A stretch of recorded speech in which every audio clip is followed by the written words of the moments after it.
ہم یہ گفتگو کر رہے تھے کہ ایک اور شخص کو بارگاہ الوہیت میں پیش کیا گیا. اس نے پیش ہوتے ہی بارگاہ ازدی میں عرض کیا، پروردگار، میں بہت غریب گھرانے میں پیدا ہوا تھا. بچپن بہت غربت میں گزرا. جوانی میں مجھ سے کچھ غلطیاں ہو گئی تھی، لیکن تو مجھے معاف کر دے. فرشتے سے مخاطب ہو کر پوچھا گیا، کیا واقعی اسے میں نے غربت سے آزمایا تھا؟ فرشتے نے ادب سے عرض کیا، مالک یہ ٹھیک کہتا ہے، لیکن یہ جنہیں غلطیاں کہہ رہا ہے وہ اس کے بدترین جرائم ہیں. یہ ایک رہزن بن گیا تھا. چند روپوں اور موبائل جیسی معمولی چیزیں چھیننے کے لیے اس نے کئی لوگوں کو مار ڈالا اور کئی لوگوں کو زخمی کیا تھا. اچھا، مالک ذوالجلال نے فرمایا، اس اچھا میں جو غضب تھا اس میں اس شخص کا انجام صاف نظر آ گیا تھا. پھر قہر الہی بھڑک اٹھا، اے ملعون شخص، میں نے تجھے غریب تو پیدا کیا تھا، لیکن بہترین جسمانی صحت اور صلاحیت سے یہ موقع دیا تھا کہ تو زندگی میں ترقی کی کوشش کرتا. تو یہ کرتا تو میں تجھے مال سے نواز دیتا، کیونکہ تجھے اتنا ہی رزق ملنا تھا جو تیرے لیے مقدر تھا. مگر تو نے اس رزق کو خون بہا کر اور ظلم کر کے حاصل کیا. آج تیرا بدلہ یہ ہے کہ ہر وہ شخص جس کو تو نے قتل کیا اور جس پر ظلم کیا، اس کے گناہوں کا بوجھ بھی تجھے اٹھانا ہوگا. تیرے لیے ابدی جہنم کا فیصلہ ہے. تجھ پر لعنت ہے. تیرے لیے ختم نہ ہونے والا دردناک عذاب ہے. یہ الفاظ ختم ہوئے ہی تھے کہ فرشتے تیر کی طرح اس کی طرف لپکے اور اسے انتہائی بے دردی سے مارتے پیٹتے اور گھسیٹتے ہوئے جہنم کی سمت لے گئے. اگلی شخصیت جسے حساب کتاب کے لیے پیش کیا گیا، اسے دیکھ کر میری اپنی حالت خراب ہو گئی. یہ کوئی اور نہیں، میری بیٹی لیلا کی سہیلی آسما تھی. اس کی حالت پہلے سے بھی زیادہ ابتر تھی. اسے بارگاہ اودیت میں پیش کیا گیا. پہلا سوال ہوا، 5 وقت نماز پڑھی یا نہیں؟ اس کے جواب میں وہ بالکل خاموش کھڑی رہی. دوبارہ کہا گیا، کیا تو مفلوج تھی؟ کیا تو خدا کو نہیں مانتی تھی؟ کیا تو خود کو معبود سمجھتی تھی؟ کیا تیرے پاس ہمارے لیے وقت نہیں تھا؟ یا ہمارے سوا کوئی اور تھا جس نے تجھے دنیا بھر کی نعمتیں دی تھیں؟ آسما کو اپنی صفائی میں پیش کرنے کے لیے الفاظ نہیں مل رہے تھے. اس کی جگہ فرشتے نے کہا، پروردگار یہ کہتی تھی کہ خدا کو ہماری نماز کی ضرورت نہیں ہے. خوب، اس نے ٹھیک کہا تھا، مگر اب اس کو یہ معلوم ہو گیا ہوگا کہ نماز کی ضرورت ہمیں نہیں، خود اس کو تھی. نماز جنت کی کنجی ہے. اس کے بغیر کوئی جنت میں کیسے داخل ہو سکتا ہے؟ اس کے بعد آسما سے اگلے سوالات شروع ہوئے. زندگی کن کاموں میں گزاری؟ جوانی کیسے گزاری؟ مال کہاں سے حاصل کیا؟ کیسے خرچ کیا؟ علم کتنا حاصل کیا؟ اس پر کتنا عمل کیا؟ زکوٰۃ، انسانوں کی مدد، روزہ، حج، یہ اور ان جیسے دیگر سوالات ایک کے بعد ایک کیے جاتے رہے، مگر ہر سوال اس کی ذلت اور رسوائی میں اضافہ کرتا گیا. آخرکار آسما چیخیں مار کر رونے لگی. وہ کہنے لگی، پروردگار، میں آج کے دن سے غافل رہی. ساری زندگی جانوروں کی طرح گزاری. عمر بھر دولت، فیشن، دوستیوں، رشتوں اور مرضوں میں مشغول رہی. تیری عظمت اور اس دن کی ملاقات کو بھولی رہی. میرے رب مجھے معاف کر دے. بس ایک دفعہ مجھے دوبارہ دنیا میں بھیج دے، پھر دیکھ میں ساری زندگی تیری بندگی کروں گی، کبھی نافرمانی نہیں کروں گی. بس مجھے ایک موقع اور دے دے. یہ کہہ کر وہ زمین پر گر کر تڑپنے لگی. میں تمہیں دوبارہ دنیا میں بھیج دوں تب بھی تم وہی کرو گی. اگر تمہیں ایک موقع اور دے دوں تب بھی تمہارے رویے میں تبدیلی نہیں آئے گی. میں نے اپنا پیغام تم تک پہنچا دیا تھا، مگر تمہاری آنکھوں پر پٹی بندھی رہی، تم اندھی بنی رہی. اس لیے آج تم جہنم کے تاریک گڑھے میں پھینکی جاؤ گی. تمہارے لیے نہ کوئی معافی ہے اور نہ دوسرا موقع. پھر اس کے ساتھ بھی وہی کچھ ہوا جو اس سے پہلے لوگوں کے ساتھ ہو چکا تھا. آسما کا انجام دیکھ کر میری حالت خراب ہو گئی. میرے لاشعور میں یہ خوف پوری طرح معجزن تھا کہ اگر اسی طرح میرے بیٹے جمشید کے ساتھ ہوا تو یہ منظر میں دیکھ نہ سکوں گا. میں نے صالح سے کہا میں اب یہاں ٹھہرنے کی ہمت نہیں پاتا, مجھے یہاں سے لے چلو. صالح میری کیفیت کو سمجھ رہا تھا. وہ بغیر کوئی سوال کیے میرا ہاتھ پکڑے ایک سمت روانہ ہو گیا. راستے میں جگہ جگہ انتہائی عبرتناک مناظر تھے. ان گنت صدیوں تک میدان حشر کے سخت ترین ماحول کی اذیتیں اٹھا کر لوگ آخری درجے میں بدحال ہو چکے تھے. دولت مند, طاقتور, بارسوخ, ذہین, حسین, صاحب اقتدار اور ہر طرح کی صلاحیت کے حاملین اس میدان میں زبون حال پھر رہے تھے.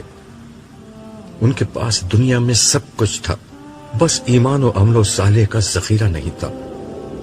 یہ پائے ہوئے لوگ آج سب سے زیادہ محروم تھے. یہ خوشحال لوگ آج سب سے زیادہ دکھی تھے. یہ آسودہ حال لوگ آج سب سے زیادہ بدحال تھے. ہزاروں برس سے خوار و خراب یہ لوگ موت کی دعائیں کرتے, رحم کی امید باندھے, کوئی سفارش اور شفاعت ڈھونڈتے ہوئے پریشان حال گھوم رہے تھے. کہیں عذاب کے فرشتوں سے مار کھاتے, کہیں بھوک اور پیاس سے نڈھال ہوتے, کبھی دھوپ کی شدت سے بے حال ہوتے.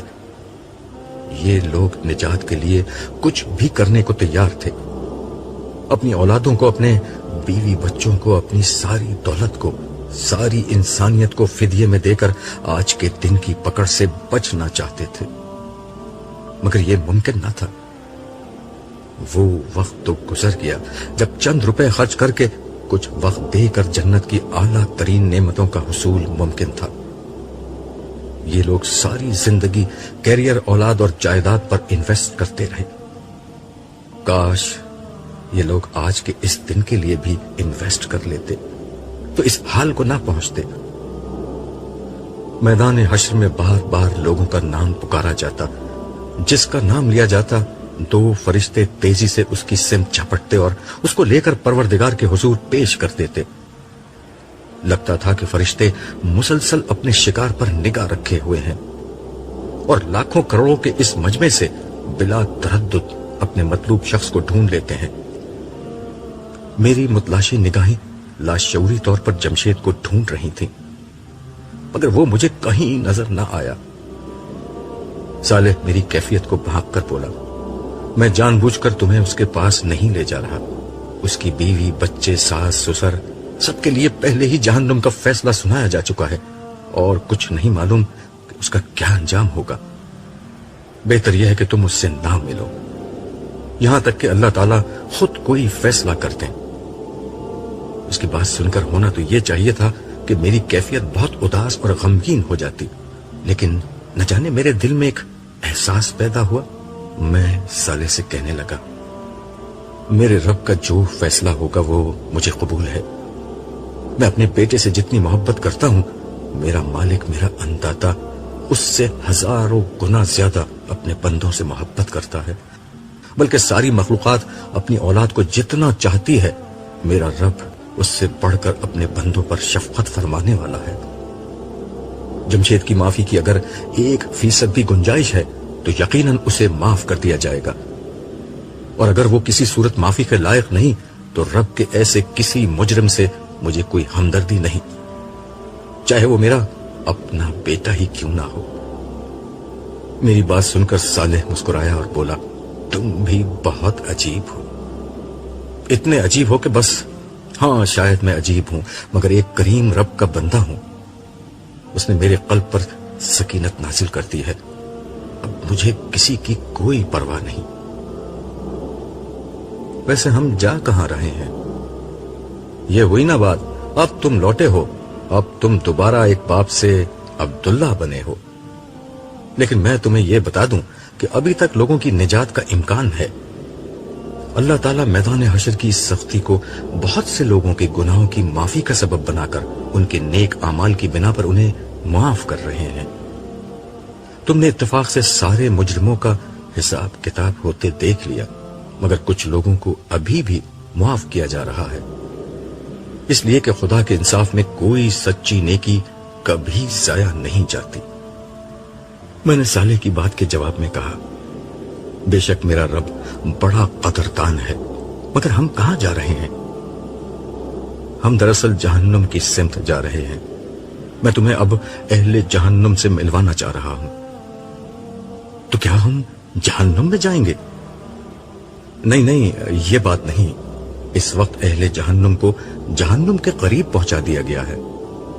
یہ جو تم میدان دیکھ رہے ہو، اس میں الٹے ہاتھ کی سمت ایک راستہ بتدریج گہرا ہو کر کھائی کی شکل اختیار کر لیتا ہے۔ جہنم کے 7 دروازے اسی کھائی سے نکلتے ہیں۔ جیسا کہ تم نے قرآن میں پڑھا ہے کہ ان 7 دروازوں میں 7 مختلف قسم کے مجرم داخل کیے جائیں گے۔ صالح مجھے یہ تفصیل بتا ہی رہا تھا کہ میں نے محسوس کیا کہ میدان میں نشیب کی سمت ایک راستہ اتر رہا تھا۔ ہم اس راستے پر نہیں بلکہ اس کے ساتھ ساتھ جو بلند زمین تھی اس پر چلتے رہے۔ تھوڑی دیر میں یہ راستہ تنگ ہو کر کھائی کی شکل میں تبدیل ہو گیا۔ ہم اوپر ہی تھے جہاں سے ہمیں نیچے کا منظر بالکل صاف نظر آ رہا تھا۔ اس راستے پر جگہ جگہ فرشتے تعینات تھے جو مجرموں کو مارتے گھسیٹتے ہوئے لا رہے تھے۔ تھوڑا آگے جا کر اس تنگ راستے یا کھائی پر رش بڑھنے لگا۔ یہاں کھوے سے کھوا چل رہا تھا۔ بد ہیبت اور بد شکل مرد و عورت اس جگہ ٹھسے پڑے تھے۔ یہ وہ ظالم اور فاسق و فاجر لوگ تھے جن کے انجام کا اعلان ہو چکا تھا، اور جہنم میں داخلے سے قبل انہیں جانوروں کی طرح ایک جگہ ٹھونس دیا گیا تھا۔ وقفے وقفے سے جہنم کے شعلے بھڑکتے اور آسمان تک بلند ہوتے چلے جاتے۔ ان کے اثر سے یہاں کا سارا آسمان سرخ ہو رہا تھا، جبکہ ان کے دہکنے کی آواز ان مجرموں کے دلوں کو دہلا رہی تھی۔ کبھی کبھار کوئی چنگاری جو کسی بڑے محل جتنی وسیع ہوتی اس کھائی میں گر جاتی، جس سے زبردست ہلچل مچ جاتی۔ لوگ آگ کے اس گولے سے بچنے کے لیے ایک دوسرے کو کچلتے اور پھلانگتے ہوئے بھاگتے۔ ایسا زیادہ تر اس وقت ہوتا جب کچھ بڑے مجرم اس گروہ کی طرف لائے جاتے تو آگ کا یہ گولا ان کا استقبال کرنے آتا، جس کے نتیجے میں ان لوگوں کی اذیت اور تکلیف میں اور اضافہ ہو جاتا۔ صالح نے ایک سمت اشارہ کر کے مجھ سے کہا، وہاں دیکھو۔ جیسے ہی میں نے اس سمت دیکھا تو مجھے وہاں کی ساری آوازیں صاف سنائی دینے لگی۔ یہ کچھ لیڈر اور ان کے پیروکار تھے جو آپس میں جھگڑ رہے تھے۔ پیروکار اپنے لیڈروں سے کہہ رہے تھے کہ ہم نے تمہارے کہنے پر حق کی مخالفت کی تھی۔ تم کہتے تھے کہ ہماری بات مانو، تمہیں اگر کوئی عذاب ہوگا تو ہم بچا لیں گے۔ کیا آج ہمارے حصے کا کوئی عذاب تم اٹھا سکتے ہو، یا کم از کم اس سے نکلنے کا کوئی راستہ ہی بتا دو؟ تم تو بڑے ذہین اور ہر مسئلے کا حل نکالنے والے لوگ تھے۔ وہ لیڈر جواب دیتے، اگر ہمیں کوئی راستہ معلوم ہوتا تو پہلے خود نہ بچتے۔ ویسے ہم نے تو تم سے نہیں کہا تھا کہ جو ہم کہیں وہ ضرور مانو۔ ہم نے زبردستی تو نہیں کی تھی۔ ہمارے راستے پر چلنے میں تمہارے اپنے مفادات تھے۔ اب تو ہم سب کو مل کر اس عذاب کو بھگتنا ہوگا۔ اس پر پیروکار کہتے، اے اللہ، ہمارے ان لیڈروں نے ہم کو گمراہ کیا، ان کو دگنا عذاب دے۔ جواب میں وہ لیڈر جھنجھلا کر کہتے کہ ہمیں بد دعا دے کر تمہاری اپنی حالت کون سی بہتر ہو جانی ہے۔ اس گفتگو پر صالح نے یہ تبصرہ کیا، ان سب کے لیے ہی دگنا عذاب ہوگا، کیونکہ جو پیروکار تھے وہ بعد والوں کے لیڈر بن گئے اور ان کو اسی طرح گمراہ کیا۔ دیکھو ان کے مزید پیروکار آ رہے ہیں۔ میں نے دیکھا تو واقعی اس ہجوم میں دھکم پیل شروع ہو گئی، کیونکہ کچھ اور لوگ ان کی طرف آئے تھے۔ وہ لیڈر بولے، ان بدبختوں کو بھی یہیں آنا تھا، پہلے ہی جگہ اتنی تنگ ہے، یہ بدبودار لوگ اور آ گئے۔ نئے آنے والے اس بدترین استقبال پر آپے سے باہر ہو گئے۔ ایک نیا جھگڑا شروع ہو گیا جو تھوڑی دیر میں مار پیٹ میں تبدیل ہو گیا۔ اہل جہنم ایک دوسرے کو برا بھلا کہتے، گالیاں بکتے، باہم دست و گریباں ہو گئے۔ لاتے گھونسے، دھکم پیل اور چیخ و پکار کے اس حبس زدہ ماحول میں لوگوں کی جو حالت ہو رہی تھی، ظاہر میں صرف دیکھ اور سن کر اس کا اندازہ نہیں کر سکتا تھا، مگر مجھے یقین تھا کہ یہ لوگ اپنی دنیا کی زندگی کو یاد کر کے ضرور رو رہے ہوں گے، جس میں ان کے پاس سارے مواقع تھے، مگر جنت کی نعمت کو چھوڑ کر انہوں نے اپنے لیے جہنم کی اس وحشت کو پسند کر لیا۔ صرف چند روزہ مزوں، فائدوں، خواہشات اور تعصبات کی خاطر؟ صالح مجھ سے کہنے لگا، ابھی تو یہ لوگ جہنم میں گئے ہی نہیں، وہاں تو اس سے کہیں بڑھ کر عذاب ہوگا۔ ان کے گلے میں غلامی اور ذلت کی علامات کے طور پر طوق پڑا ہوگا، پہننے کے لیے گندھک اور تارکول کے کپڑے ملیں گے جو دور ہی سے آگ کو پکڑ لیں گے۔ یہ آگ ان کے چہرے اور جسم کو جھلسا دے گی، وہ اذیت سے تڑپتے رہیں گے مگر کوئی ان کی مدد کو نہ آئے گا، نہ ان پر ترس کھائے گا۔ پھر ان کی جھلسی ہوئی جلد کی جگہ نئی جلد پیدا ہوگی جس سے انہیں شدید خارش ہوگی۔ یہ اپنے آپ کو کھجاتے کھجاتے لہو لہان کر لیں گے مگر کھجلی کم نہ ہوگی۔ جب کبھی انہیں بھوک لگے گی تو انہیں کھانے کے لیے خاردار جھاڑیاں اور کڑوے زہریلے تھور کے درخت کے وہ پھل دیے جائیں گے جن پر کانٹے لگے ہوں گے، جبکہ پینے کے لیے غلیظ اور بدبودار پیپ، ابلتا پانی اور کھولتے تیل کی تلچھٹ ہوگی جو پیٹ میں جا کر آگ کی طرح کھولے گا۔ اور پیاس کا عالم یہ ہوگا کہ یہ لوگ اس کو تونس لگے ہوئے اونٹ کی طرح پینے پر مجبور ہوں گے۔ وہ پانی ان کی پیٹ کی اتڑیاں کاٹ کر باہر نکال دے گا۔ جہنم میں فرشتے انہیں بڑے بڑے ہتھوڑوں سے ماریں گے جس سے ان کا جسم بری طرح زخمی ہو جائے گا۔ ان کے زخموں سے جو لہو اور پیپ نکلے گی وہ دوسرے مجرموں کو پلائی جائے گی۔ پھر ان کو زنجیروں میں باندھ کر کسی تنگ جگہ پر ڈال دیا جائے گا۔ وہاں ہر جگہ سے موت آئے گی مگر وہ مریں گے نہیں۔ اس وقت ان کے لیے سب سے بڑی خوشخبری موت کی خبر ہوگی، مگر وہاں انہیں موت نہیں آئے گی۔ وقفے وقفے سے یہ سارے عذاب وہ ہمیشہ بھگتتے رہیں گے۔ صالح نے مزید کہا، اہل جہنم کو جہنم میں داخل کرنے سے قبل یہاں اوپر لایا جائے گا اور انہیں جہنم کے ارد گرد گھٹنوں کے بل بٹھا دیا جائے گا۔ چنانچہ ان کے لیے سب سے پہلا عذاب یہ ہوگا کہ وہ اپنی آنکھوں سے سارے عذاب دیکھ لیں گے۔ پھر گروہ در گروہ اہل جہنم کو جہنم کی تنگ و تاریک جگہوں پر لے جا کر ٹھونس دیا جائے گا، اور عذاب کا وہ سلسلہ شروع ہوگا جس کی تفصیل میں نے ابھی بیان کی ہے۔ تو کیا سارے اہل جہنم کا یہی انجام ہوگا؟ نہیں، یہ تو بڑے مجرموں کے ساتھ ہوگا۔ دوسروں کے ساتھ ہلکا معاملہ ہوگا مگر یہ ہلکا معاملہ بھی بہرحال ناقابل برداشت عذاب ہی ہوگا۔ پھر اس نے ایک اور سمت اشارہ کیا تو میں نے دیکھا کہ وہاں بعض انتہائی بد ہیبت اور مکروہ شکل کے لوگ موجود ہیں۔ صالح ایک ایک کر کے مجھے بتانے لگا کہ ان میں سے کون شخص کس رسول کا کافر اور مخالف تھا۔ میں نے خاص طور پر نمرود اور فرعون کو دیکھا کیونکہ ان کا ذکر بہت سنا تھا۔ انہی کے ساتھ ابو جہل، ابو لہب اور قریش کے دیگر سردار موجود تھے۔ ان سب کی حالت ناقابل بیان حد تک بری ہو چکی تھی۔ وقت کے یہ سردار اس وقت بدترین غلاموں سے بھی بری حالت میں تھے۔ ان کا جرم یہ تھا کہ سچائی آخری درجے میں ان کے سامنے آ چکی تھی مگر انہوں نے اسے قبول نہیں کیا۔ خدا کے مقابلے میں سرکشی کی اور مخلوق کے خدا پر ظلم و ستم کا راستہ اختیار کیا۔ اس وقت صالح نے مجھے ایک بہت ہی عجیب مشاہدہ کرایا۔ اس کی توجہ دلانے پر میں نے دیکھا کہ ان سب کے وسط میں ایک بہت بڑا دیو ہیکل شخص کھڑا تھا۔ اس کے جسم سے آگ کے شعلے نکل رہے تھے اور پورا جسم زنجیروں سے جکڑا ہوا تھا۔ وہ ان سب سے مخاطب ہو کر کہہ رہا تھا کہ دیکھو، اللہ نے تم سے جو وعدہ کیا تھا وہ سچا تھا، اور جو وعدے میں نے کیے تھے وہ سب جھوٹے تھے۔ آج مجھے برا بھلا نہ کہو، میں تمہارے سارے اعمال سے بری ہوں، میری کوئی غلطی نہیں ہے، میرا تم پر کوئی اختیار نہ تھا، تم نے جو کیا اپنی مرضی سے کیا، اگر تم نے میری بات مانی تو اس میں میرا کیا قصور؟ تم لوگ مجھے مت کوسو بلکہ خود کو ملامت کرو۔ آج نہ میں تمہارے لیے کچھ کر سکتا ہوں اور نہ تم میرے لیے کچھ کر سکتے ہو۔ مجھے اس گفتگو سے اندازہ ہو گیا کہ یہ موصوف کون ہے۔ میں نے اپنے اندازے کی تصدیق کے لیے صالح کو دیکھا تو وہ بولا، تم ٹھیک سمجھے، یہ ابلیس ہے، اللہ کا سب سے بڑا نافرمان۔ آج سب سے بڑھ کر عذاب بھی اسی کو ہوگا، مگر باقی لوگوں کو بھی ان کے کیے کی سزا ملے گی۔